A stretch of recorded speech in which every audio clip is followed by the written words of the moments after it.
nous puissions faire cet exercice. Amen. Nous allons lire dans Amos 4. Vous savez que nous sommes à la fin de l'année. Amen. Donc, nous allons un peu parler de quelque chose que Dieu a mis sur notre cœur. Amos 4, à partir du verset 11. Amos 4, à partir du verset 11, la Bible dit, on va lire de 11 jusqu'à 13. Amos 4, de 11 à 13. Je vous ai bouleversé comme Sodome et Gomorrhe, que Dieu détruisit. Et vous avez été comme un tison arraché de l'incendie plutôt. Malgré cela, vous n'êtes pas revenus à moi, dit l'Éternel. C'est pourquoi je te traiterai de la même manière, Israël. Et puisque je te traiterai de la même manière, alors prépare-toi à la rencontre de ton Dieu, ô Israël. Car voici celui qui a formé les montagnes et créé le vent et qui fait connaître à l'homme ses pensées, celui qui change l'aurore en ténèbres et qui marche sur les hauteurs de la terre. Amen. On va prendre aussi Josué, chapitre 1er. Que Dieu nous aide pour vraiment être rapide. Josué, chapitre 1er.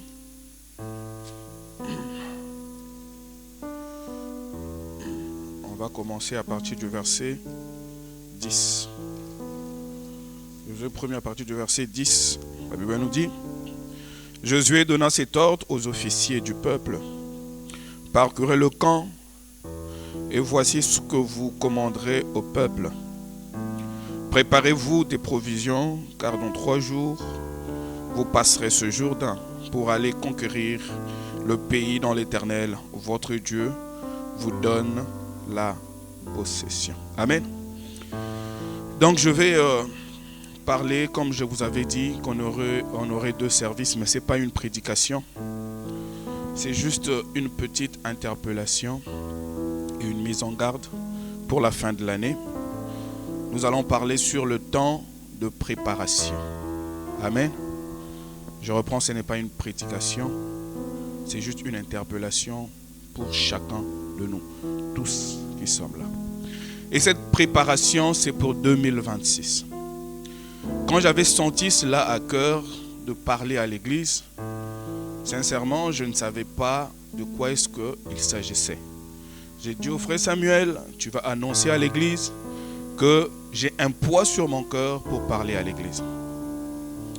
Et le mercredi de cette même semaine, alors qu'on avait déjà eu le programme depuis la semaine d'avant, j'ai eu ce thème ou cette interpellation sur la préparation. Et vu que j'étais très malade le jeudi et le vendredi, je m'étais dit je ne vais plus parler de ça. Et il s'est fait que le vendredi, quand je dors pour me lever le samedi, je me vois du haut de la chair en train de parler de la préparation. Je me suis dit donc Dieu veut que nous puissions parler de la préparation. Amen.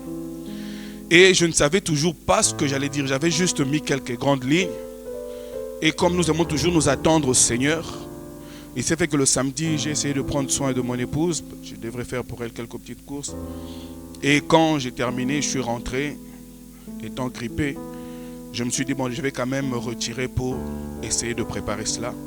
C'est là où j'ai expérimenté ce que le prophète a écrit sur « Prends ta plume et écris ». Vous savez, le ministère, c'est l'ange, c'est Dieu. Amen. Il est descendu et il a commencé à me dire de quoi il s'agira. Amen. Amen. Oh, j'aime sentir sa présence. Amen. Alléluia. Donc, Dieu interpelle. Tout ça, j'ai écrit, de la façon dont Dieu m'a dicté cela. De 20h à 4h du matin. il y avait des pauses, mais je devais m'attendre jusqu'à ce qu'on clôture avec lui. Amen. Donc Dieu dit que tout celui qui veut vaincre durant la nouvelle année doit se préparer convenablement. Sinon, ce sera une perte de temps. Amen. Et vous devez savoir, de ministère, je ne suis pas un prophète. Amen. Mais nous pouvons voir des choses et sentir des choses que vous ne pouvez pas sentir, ni voir. Amen. Mais c'est une petite interpellation que Dieu a voulu scinder en 3 volets. Le premier volet, c'est le volet avertissement. Amen. Car Dieu dit que l'année 2026 sera une année pleine de tempêtes. Ce ne sera pas une année facile. Amen. Ce sera une année difficile, pas seulement pour vous qui êtes là ou pour nous qui sommes là, mais partout. Ce sera une année difficile. Mais en même temps, une année qui renferme de très grandes bénédictions pour le croyant. Amen.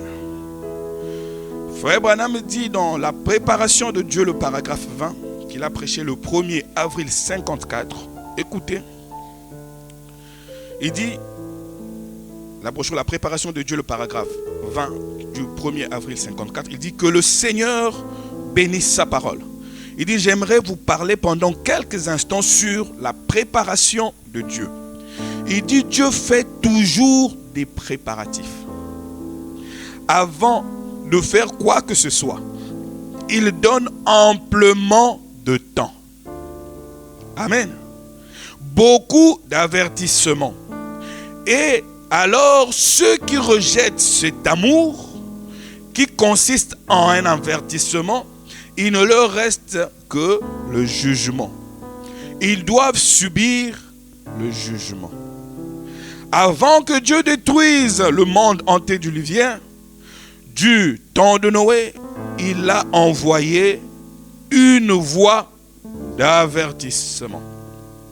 Et il a averti les gens à fuir la colère qui devait venir. Et l'avertissement, la voix de l'avertissement était si contraire à l'église établie de leur époque que les gens se sont moqués de lui, pensant qu'il était fou. D'autres vont dire, mais qu'est-ce qui arrive au pasteur? Pourquoi il insiste sur ça? Je ne sais pas. Amen.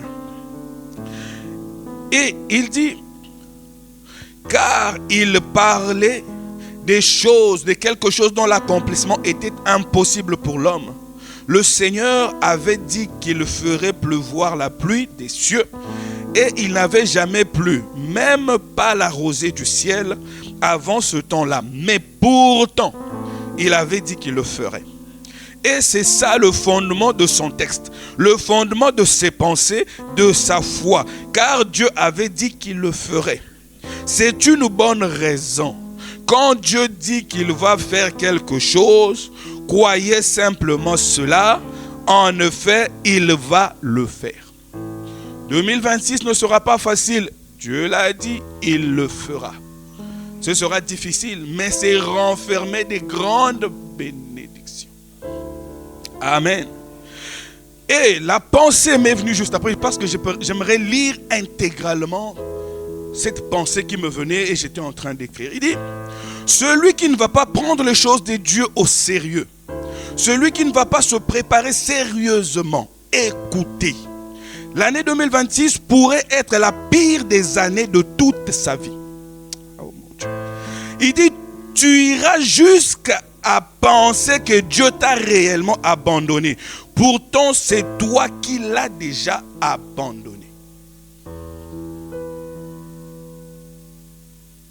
Comme d'accoutumé, l'être humain aime toujours se victimiser et accuser Dieu ou accuser les autres au sujet de son malheur, même quand c'est lui le seul fautif.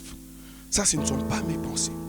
J'étais juste en train d'écrire. Parce que j'ai déjà dit ça à ma femme depuis très longtemps, il y a plus de 10 ans. Je disais à chaque fois que je m'enferme, je sens l'ange descendre. Moi, bon, je ne savais pas que c'était l'ange.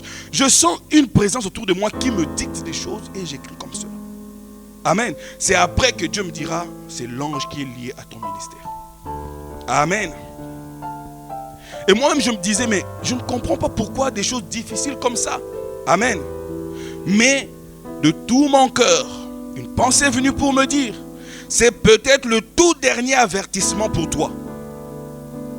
Et il n'y en aura peut-être plus de ce genre dans ta vie. Il dit, ce que tu vivras durant cette nouvelle année, toi qui prends les choses de Dieu à la légère, écoute, ces événements que tu vivras seront tellement rudes au point où, si tu n'es pas de la sémence de Dieu, ces événements vont te faire quitter la voie du message. Et tu seras marqué pour toujours. Et si tu es la sémence de Dieu, mais vivante dans la légèreté, il dit ces événements durs que tu vivras seront une chucotte pour te ramener à la raison. Et ces événements resteront gravés en toi toute ta vie. Tu auras une empreinte de la chucotte de Dieu. Car tout dépend de toi. Et l'année 2026 sera une année un peu particulière. Pas seulement pour nous ici, mais pour partout ailleurs. Apocalypse 3, 19 à 20 nous dit, moi, je reprends et je châtie tout ce que j'aime. Aie donc du zèle et réponds-toi. Voici, je me tiens à la porte et je frappe. Si quelqu'un entend ma voix, tu veux marcher sur la voie de Dieu, alors entends sa voix. Amen. Et ouvre la porte, j'entrerai chez lui et je souperai avec lui et lui avec moi. La pensée vient encore pour dire, donc préparez-vous à ce que 2026 sera pour vous.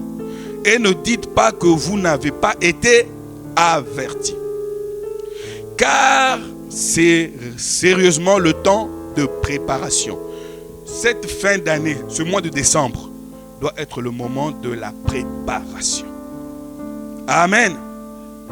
Il dit, tel que vous êtes là, vous semblez tous être prêts pour le mariage, n'est-ce pas? Tout le monde semble être préparé pour le mariage. Parce que si on vous promet aujourd'hui le mariage, vous êtes prêts à y entrer. Mais la pensée dit, mais qui parmi vous est aussi préparé à rencontrer son Dieu? Maintenant ou dans les minutes qui suivent? Amen. Il dit, prenons les choses de Dieu au sérieux et arrangeons nos vies chaque jour, car nous ne savons pas ce qu'un jour peut enfanter. La prédication Élie, qu'il a prêché le 18, 10, 53, le paragraphe 25. Écoutez, 18, 10, 53, la prédication Élie, le paragraphe 25, il dit, vous préparez le mariage, vous dites, pourquoi dois-je me préparer? Pourquoi dois-je commencer à me préparer à rencontrer Dieu? Prédicateur, vous posez la question au prédicateur qui vous interpelle. Il dit, de quoi parlez-vous?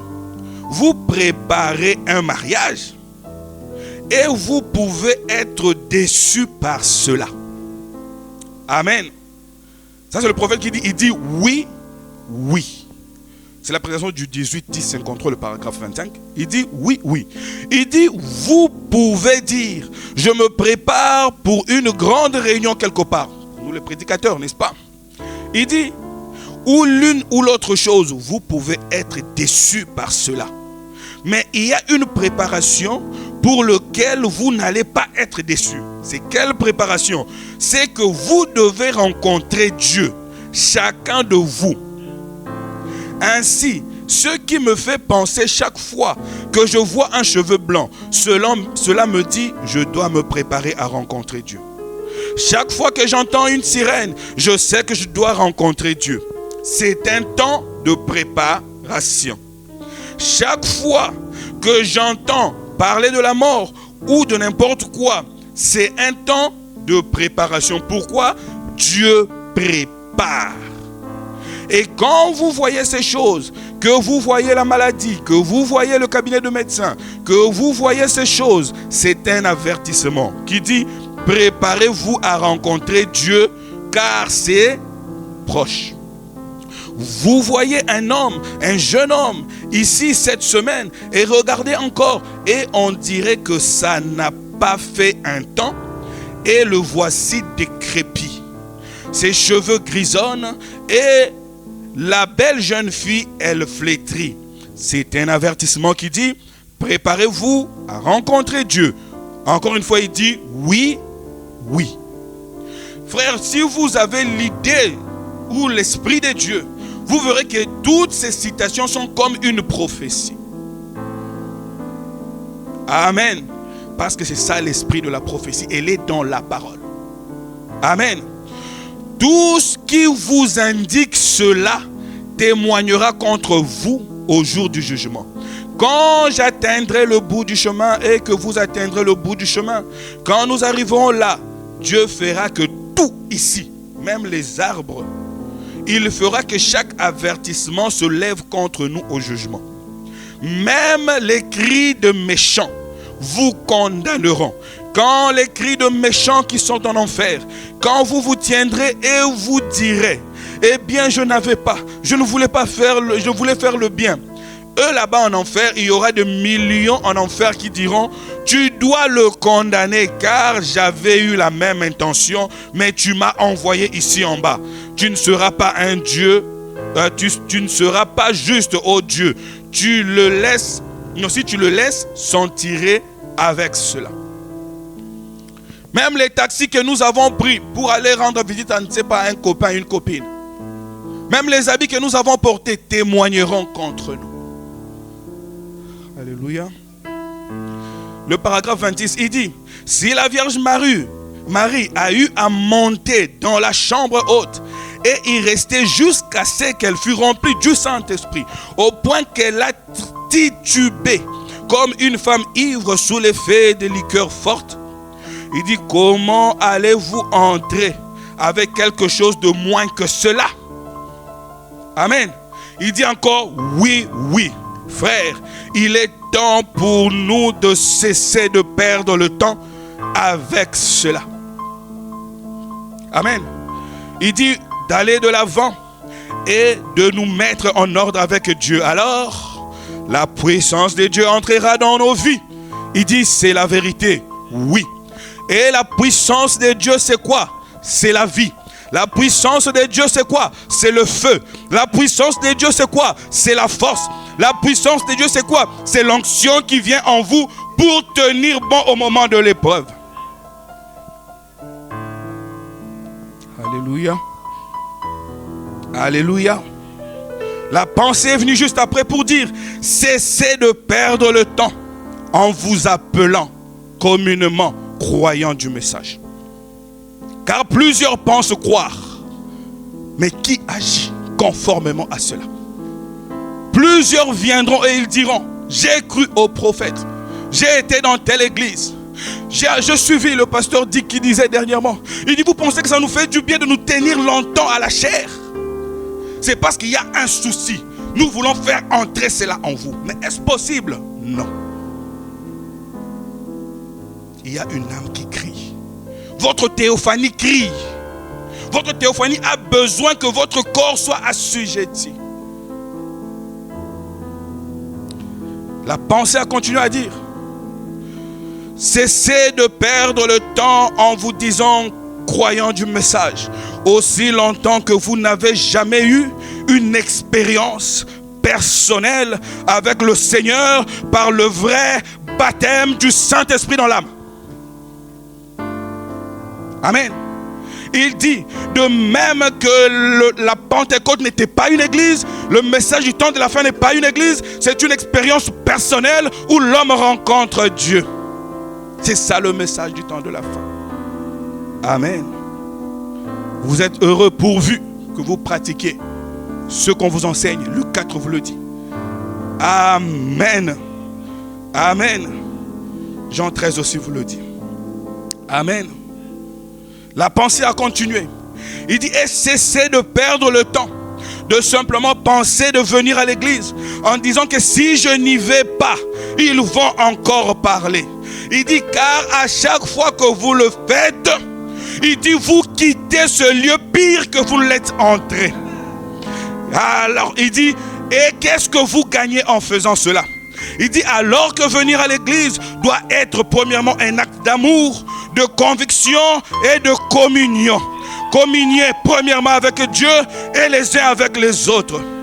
Il dit, ne perdez plus votre temps. Mieux vaut rester chez vous à la maison.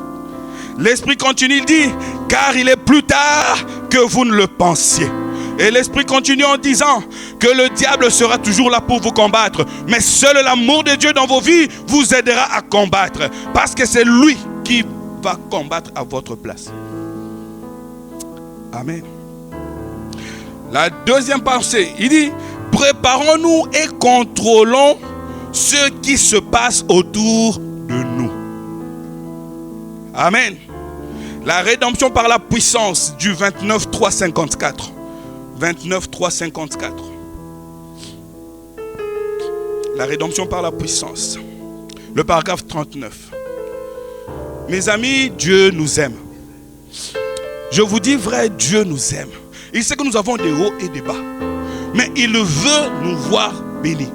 Pour ça, il nous avertit. Pour que le diable ne tire pas raison. Amen.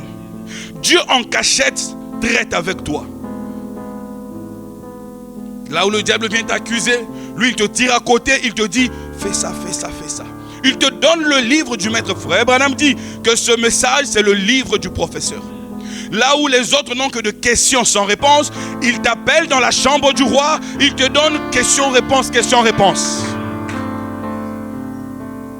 Tu es dans le devoir de réussir. Tu dois réussir.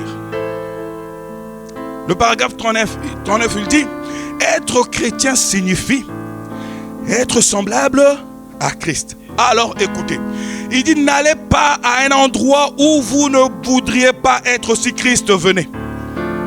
Alléluia.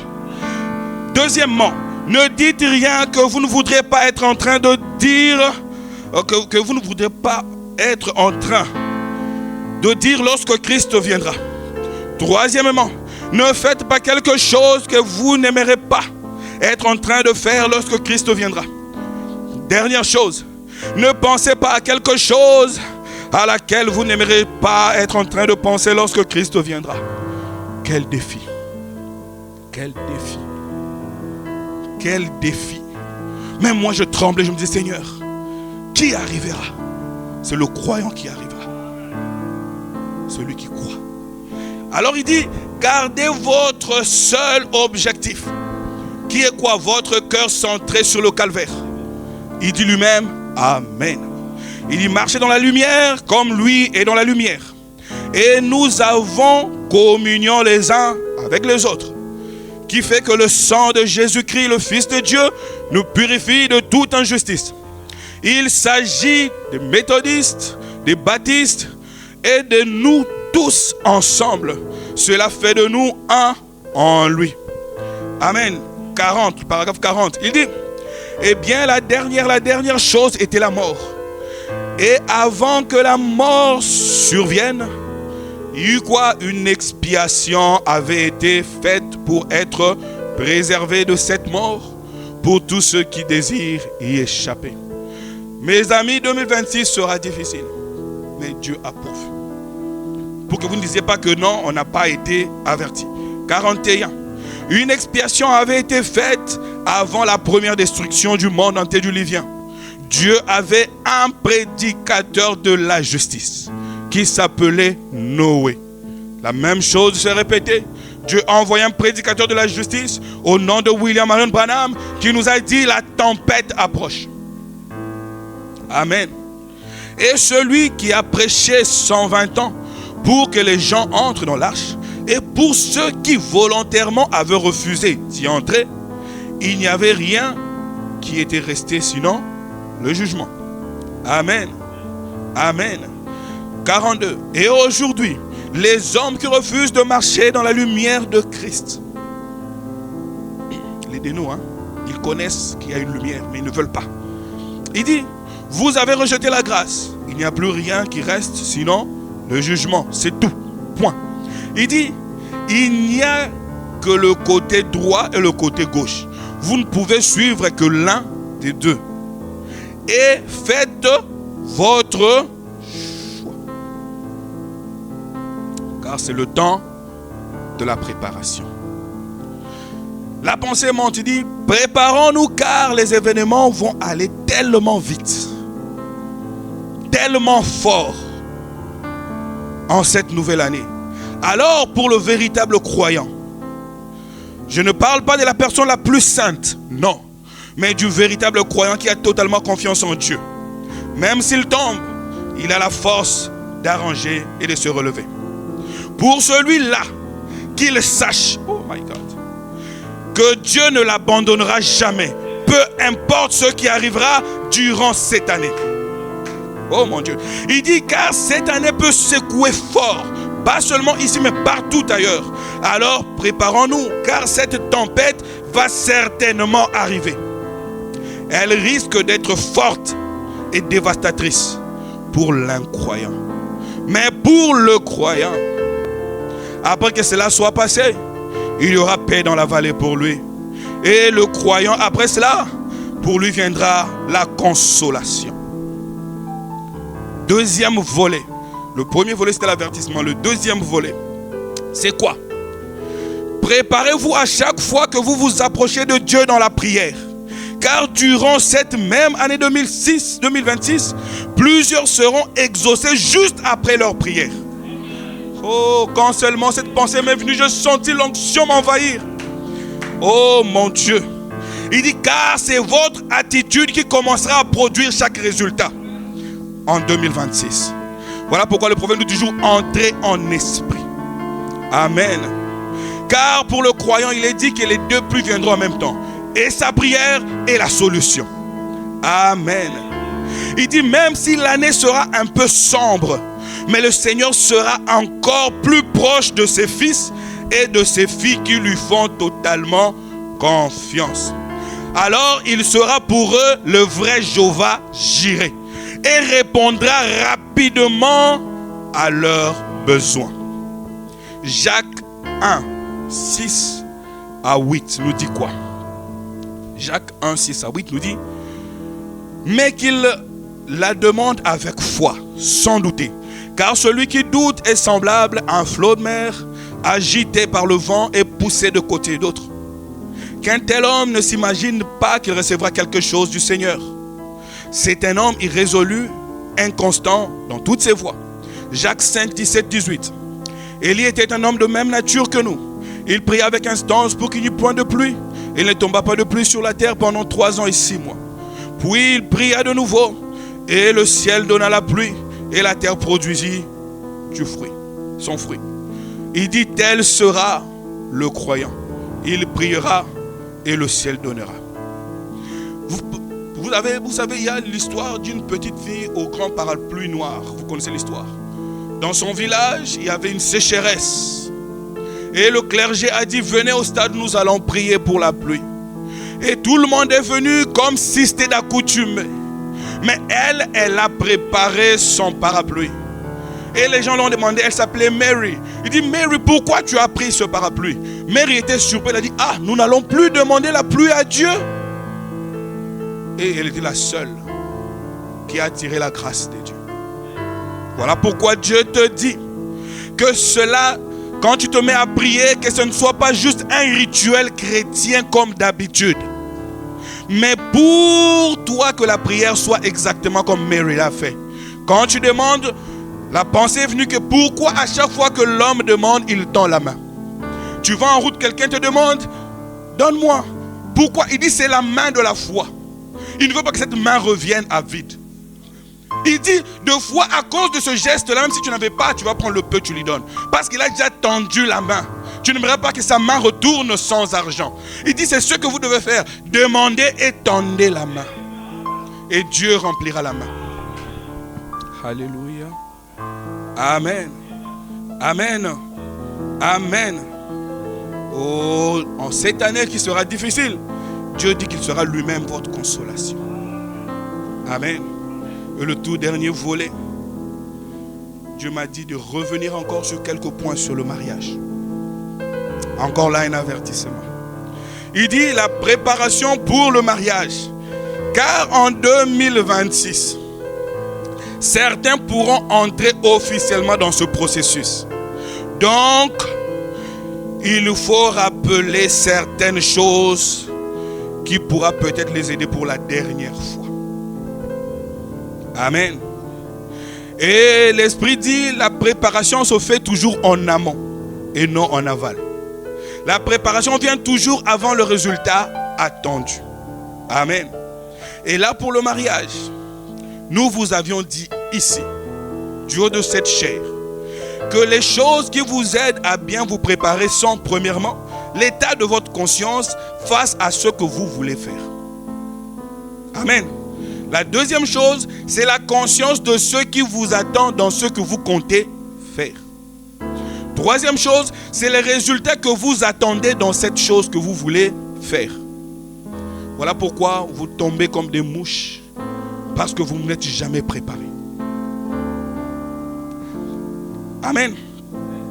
Et nous avions parlé des étapes du mariage. Mais avant de parler des étapes du mariage, nous vous avions dit que, conformément à Luc 14, du conseil qui a été donné pour l'homme qui voulait bâtir en hauteur, il devait aller en profondeur. Et nous avions dit que c'est l'examen personnel. Voir si vous êtes prêt, premièrement spirituellement, parce que le mariage c'est aussi la gestion des esprits. Amen. Et mentalement, et aussi sur le point de votre santé. Amen. Et nous avions dit aussi que vous devez compter beaucoup sur la prière et sur le sérieux. L'homme doit être sérieux, car tout commence par l'homme. Je ne veux plus d'aventuriers dans cette église. Nous avons connu des histoires, maintenant, trêve. Il y a un temps pour tout. Amen. Il y a un temps pour tout. Sœur, quand un frère vient avec des histoires compliquées, si vous ne le dénoncez pas et que j'apprends cela, je chasse et le frère et la sœur. Il y a un temps pour tout. Car Dieu n'est pas content de la façon dont vous prenez à la légère le mariage. Et la pensée dit, il y a des étapes à suivre et à respecter. Amen. Un homme qui fuit la face de l'Éternel, que le prophète a prêché le 17 février 65, le paragraphe 49. Il dit, 17 février 65, le paragraphe 49, il dit, quand vous êtes au point de choisir votre épouse, de vous marier ou de choisir votre mari, vous devez assumer une responsabilité. Et alors, vous devez vous souvenir. Amen. Il se peut que vous construisiez une maison, une très belle maison, jolie. Et puis, souvenez-vous, en tant que femme mariée, vous devez penser à la responsabilité d'élever des enfants. Un homme qui fuit la présence de l'Éternel, le 27 février 65, le paragraphe 49. Il dit, et vous devez penser à ces beaux murs bien lisses, qui seront couverts de traces de petites mains sales. Ensuite, vous avez la responsabilité d'éduquer vos enfants. Vous avez la responsabilité de les vêtir et de les nourrir. Il dit, il y a une responsabilité à toute chose. Et lorsque nous sommes en face de responsabilité, il est si facile de les esquiver. Ah, ça c'est l'être humain. La faute c'est de tel, la faute c'est de tel. Tout le monde est responsable. Amen. Paragraphe 50. Nous découvrons que le mariage est une responsabilité à tout point. Amen. Et nous vous avions parlé des étapes du mariage. On prend les noces de l'agneau. 21 janvier 62. Le paragraphe 94. 94 c'est dans Shekinah Publication et dans la Voix de Dieu c'est 44. Les noces de l'agneau. 21 janvier 62. Il dit, vous voyez, en premier lieu, on prend la décision. Ensuite, l'engagement. Après, c'est la promesse. Amen. Paragraphe 95.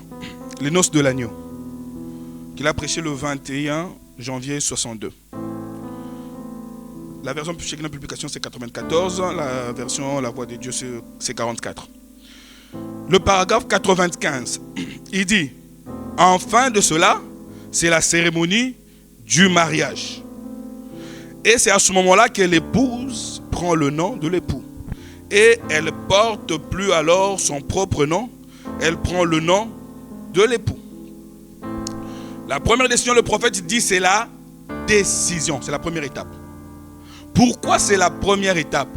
Parce que la fréquentation n'est pas officielle. Amen. La décision, elle intervient juste à la fin de la fréquentation, qui en soi est une période d'observation, de prière et d'étude, avant d'arriver à cette décision. Pour le garçon qui veut fréquenter, vous devez observer et étudier la fille, étudier son caractère, sa vie, la vie de sa famille, les habitudes de sa famille, et enfin se rassurer si réellement elle a le Saint-Esprit. Et pour la fille, c'est aussi la même chose. Avant que tu ne dises oui, tu as tout ton temps pour observer, étudier le garçon, sa vie, sa famille, d'où il vient, et se rassurer qu'il a le Saint-Esprit.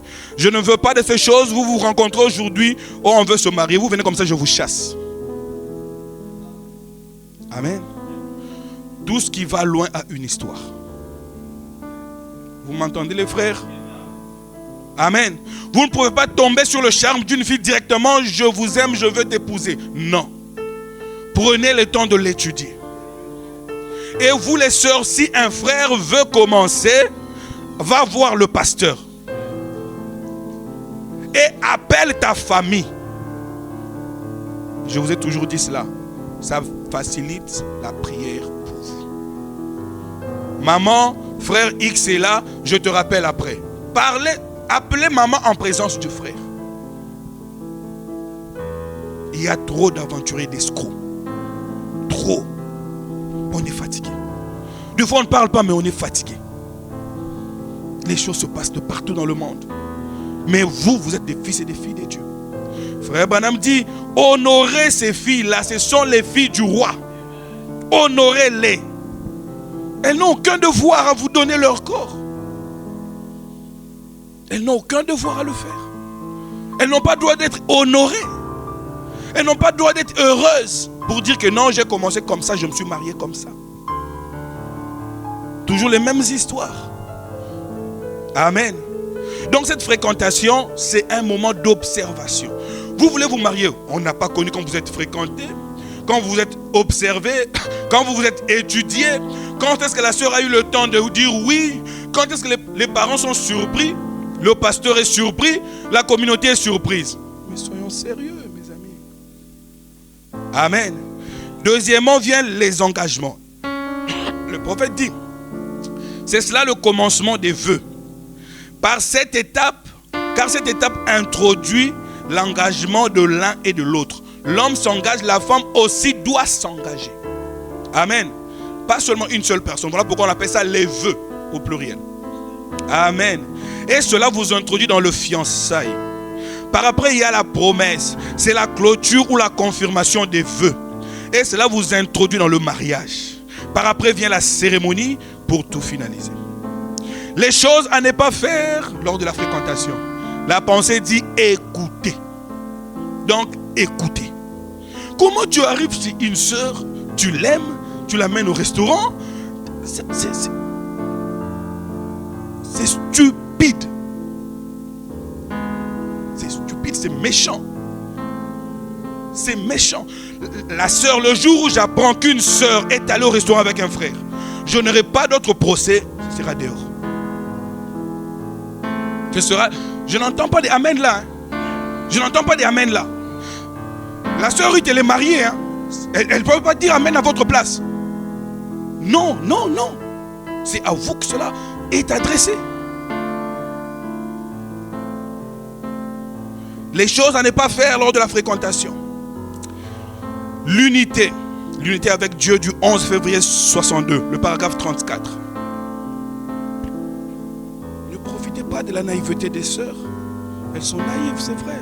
Elles veulent avoir une épaule où s'appuyer, c'est normal. Elles sont créées comme ça. Voilà pourquoi, mes sœurs, de grâce, N'envoyez jamais vos filles loin de vous. Je vous le dis de tout mon cœur. Si elles doivent rester au pays ou bien à côté de vous, avoir un diplôme néant, faites-le. N'envoyez jamais vos filles à l'étranger, loin de vous. Elles seront la proie de tous ces bandits-là, surtout quand ils n'ont pas le Saint-Esprit. Parce que ce qu'on entend, ça fatigue, ça fatigue. Ça fatigue. Deux fois, j'ai envie de prendre le téléphone, de jeter un peu le téléphone, de ne plus recevoir de messages.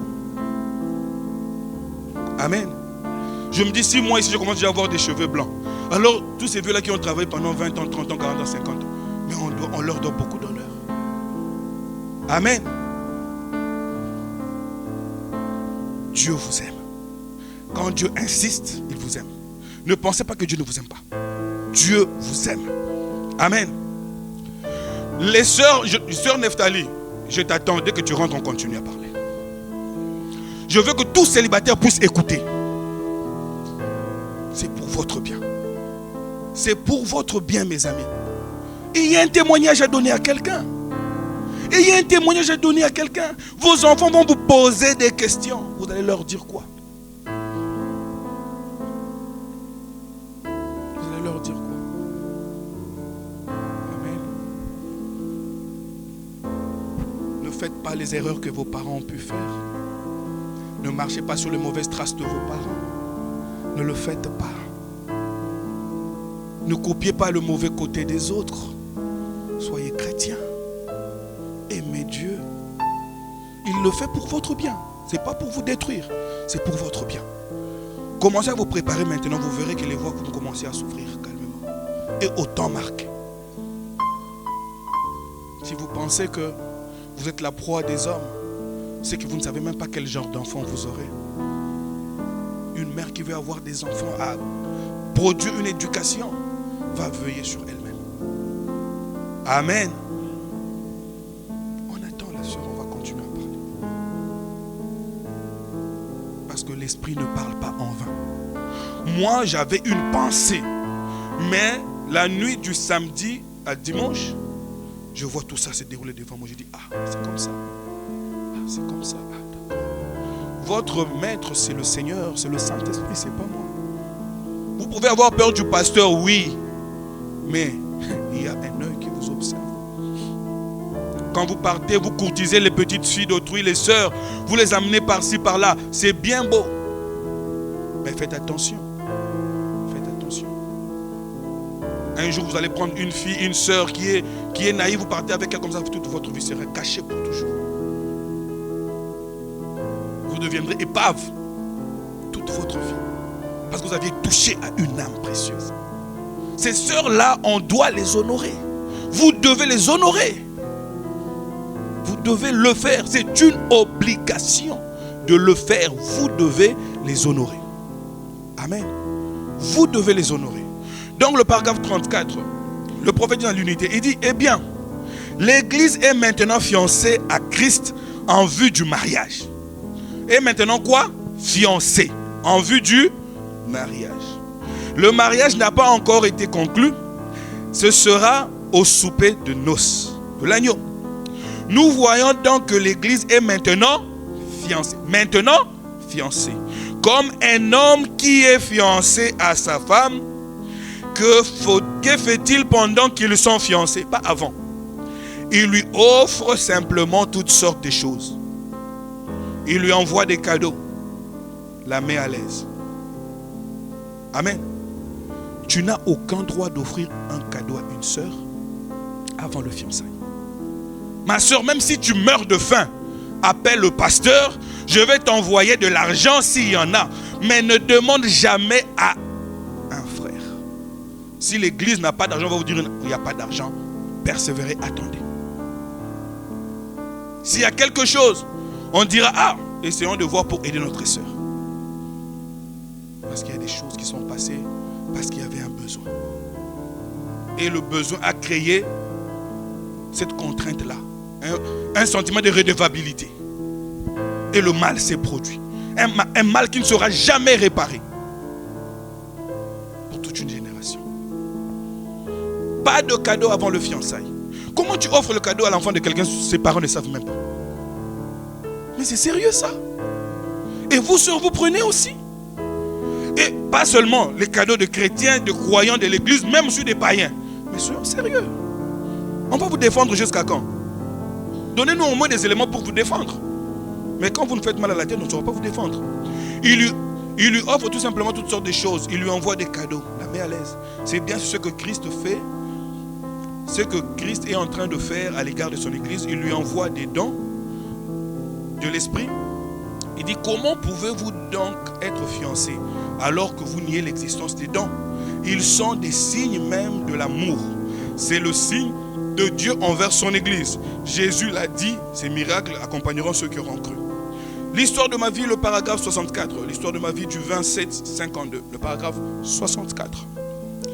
Écoutez, il dit, et toute cette semaine-là, toute la semaine, Wembe attendait que le mercredi arrive pour que j'aille chercher ma petite amie pour aller au restaurant. C'est ça, non? Pour aller à Mamet. Pour aller, je ne sais pas, à la Marsa. C'est une honte.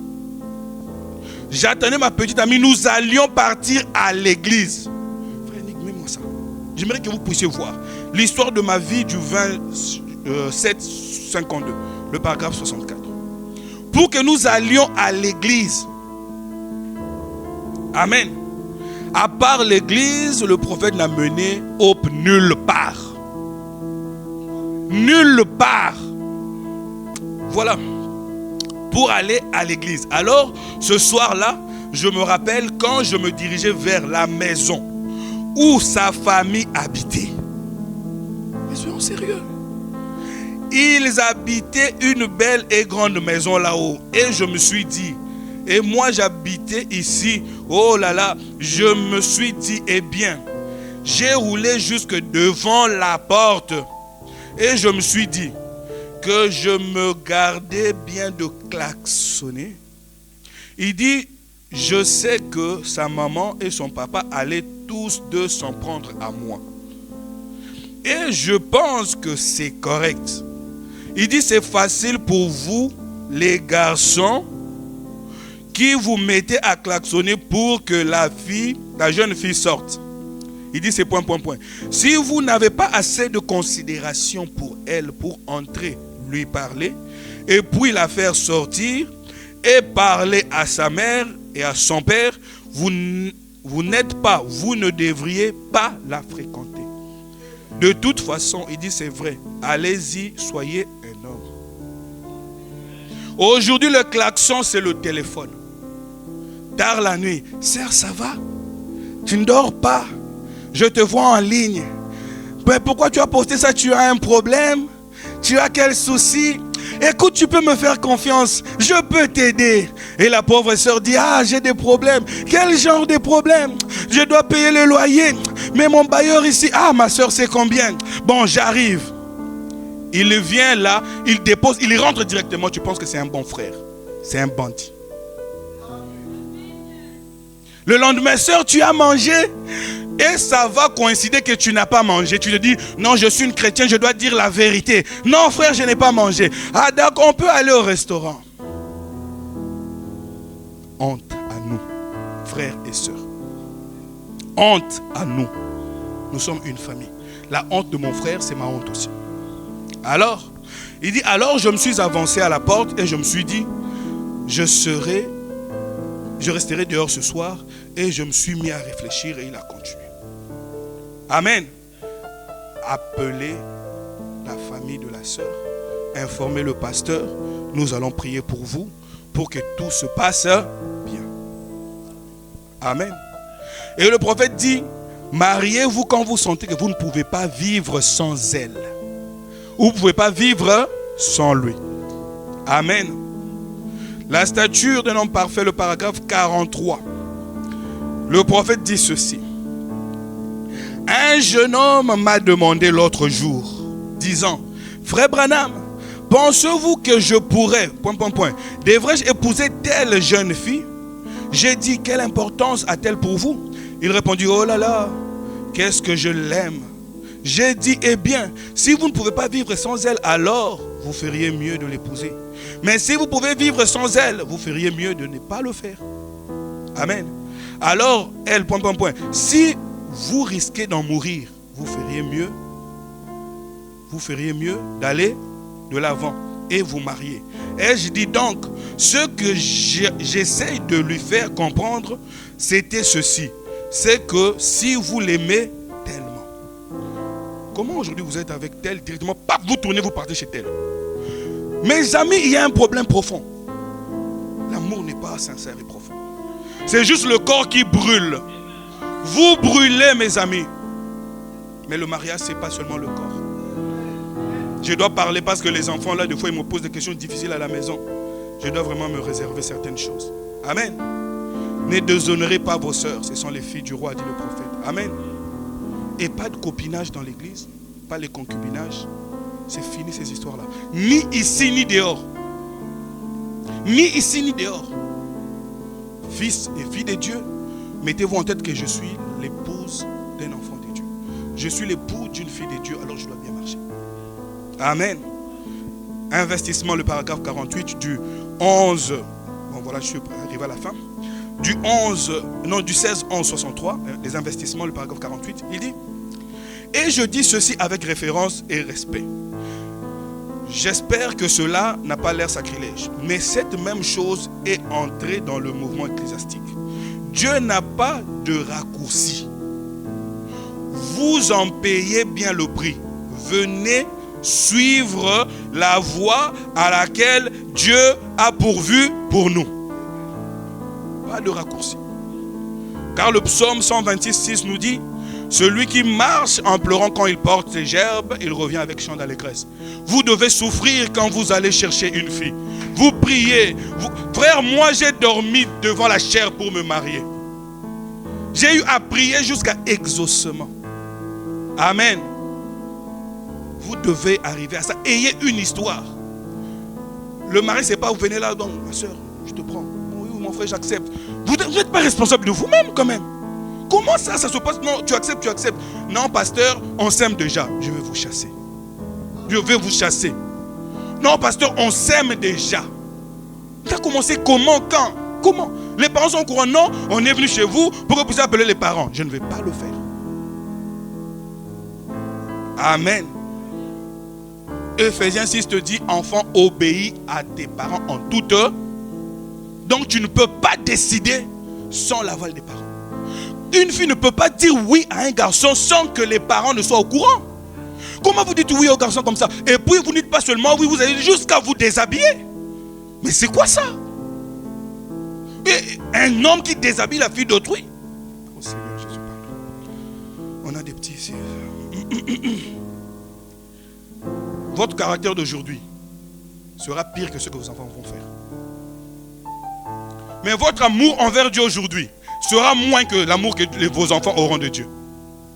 L'amour que vous avez envers Dieu aujourd'hui, si vous aimez réellement Dieu, vos enfants vont l'aimer plus. Et si vous négligez Dieu, les enfants seront négligents comme pas possible.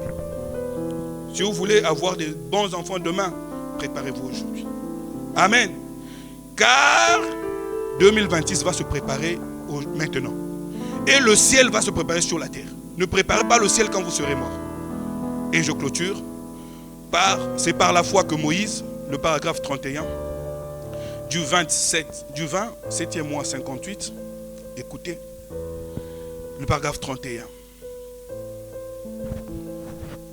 C'est par la foi que Moïse, du 27e mois 58, le paragraphe 31, il dit: il y a un choix. Et nous faisons notre choix. Nous choisissons ce qui est pour notre propre bien. Mais Moïse a choisi les afflictions et la disgrâce. Frère, sœur, tu as tout le droit de faire ce que tu veux. Mais c'est pas bien. Amen.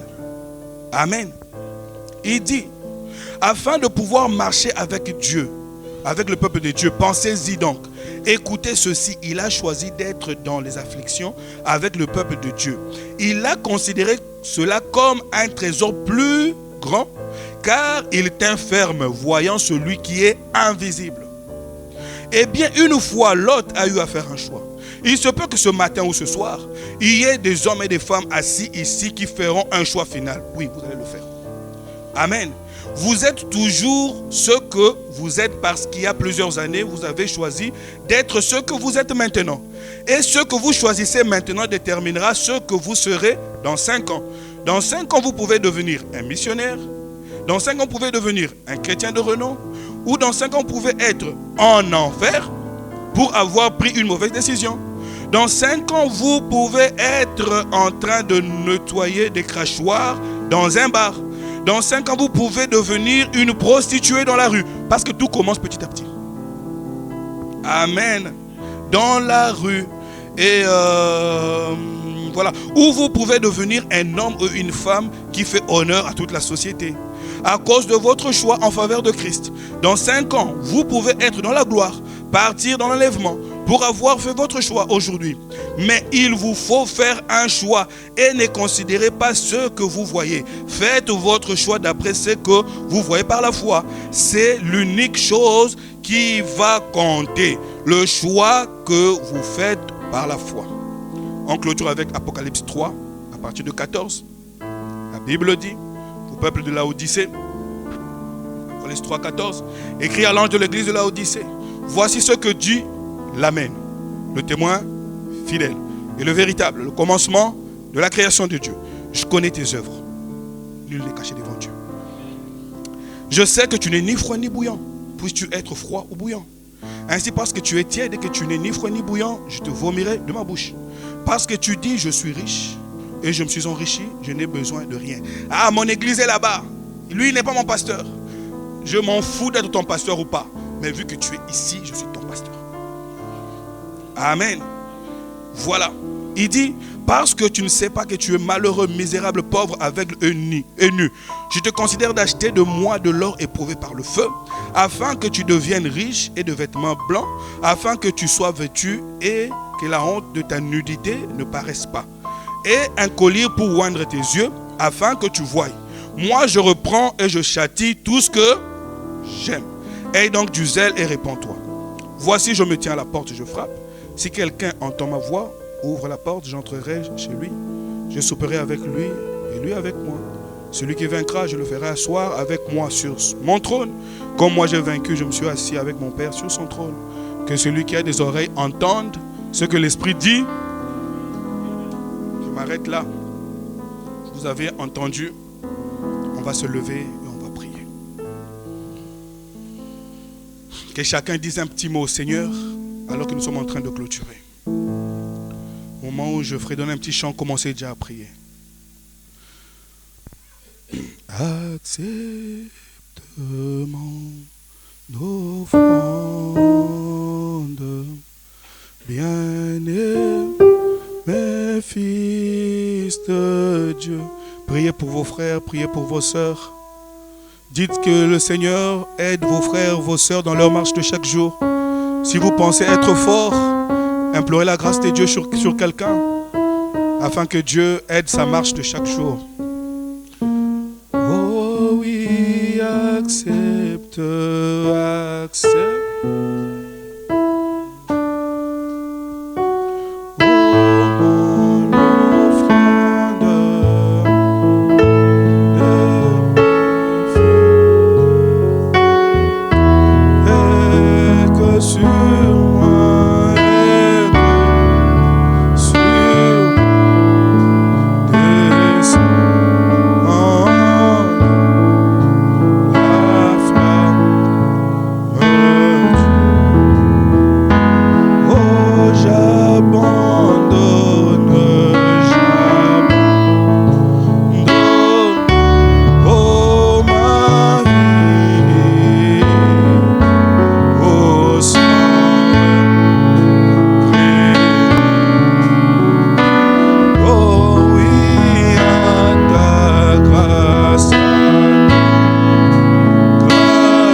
Des cieux, de la terre. Nous bénissons ton Saint-Nom, Dieu, pour ces instants. tu nous as parlé. Et nous te promettons, Père, de veiller sur cette parole. Nous te demandons de nous donner la force afin que nous puissions honorer cette parole. Que ces conseils restent gravés dans les cœurs de mes frères et de mes sœurs. Bénis amour divin. Bénis notre chemin de retour. Bénis, ô Dieu, chacun de nous. Père, que le croyant ne soit pas agité. Que le croyant te fasse encore plus confiance. Merci pour ce précieux moment. Merci pour le culte de cet après-midi. Père, nous bénissons ton Seigneur pour tout. Nous prions aussi pour les offrandes, Père. Bénis chaque main, ô Dieu, qui mettra quelque chose. Que celui qui n'a pas, ô Dieu, qui te souvienne de lui. Nous nous remettons entièrement à toi et toi tout seul. Dans le nom de Jésus, notre Seigneur et Sauveur. Amen.